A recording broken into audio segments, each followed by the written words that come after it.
যারা রিলেশনশিপে আছেন তাদের জন্য এই ভিডিওটা।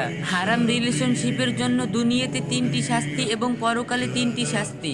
রাসূল সাল্লাল্লাহু আলাইহি সাল্লাম বলেন, হে মুমিনগণ, তোমরা ব্যভিচার পরিত্যাগ করো, কেননা এই 6টি শাস্তি রয়েছে, এর মধ্যে 3টি দুনিয়াতে ও 3টি আখিরাতে প্রকাশ পাবে। দুনিয়ার 3টি শাস্তি: এক, তার চেহারার উজ্জ্বলতা আল্লাহ তাআলা নষ্ট করে দিবেন, চেহারার মধ্যে কোনো নূর থাকবে না। 2, অভাব তাকে ঘিরে ধরবে। 3, তার আয়ুকাল আল্লাহ তাআলা কমিয়ে দিবেন। পরকালের যে 3টি শাস্তি: এক, আল্লাহ তাআলা তার উপর রেগে থাকবেন। 2, তার আমলনামা যখন তার হাতে দেওয়া হবে তখন সে লজ্জায় তা পড়তে চাইবে না। 3, বিনা হিসাবে বিনা বিচারে আল্লাহ তাআলা তাকে জাহান্নামে দিয়ে দিবেন। নাউজুবিল্লাহ। আল্লাহ তাআলা আমাদের এই জঘন্যতম হারাম কাজ থেকে হেফাজত করুন, আমিন। মন চাইলে আপনার ফ্রেন্ডকে ভিডিওটা শেয়ার অথবা মেনশন করে দিতে পারেন। হতে পারে আপনার মেনশন করা ভিডিও দেখে সে এই জঘন্যতম কাজ থেকে বিরত থাকলো। আর যে যত পারেন একটু বেশি বেশি কপি লিংক আর শেয়ার করে দিয়েন।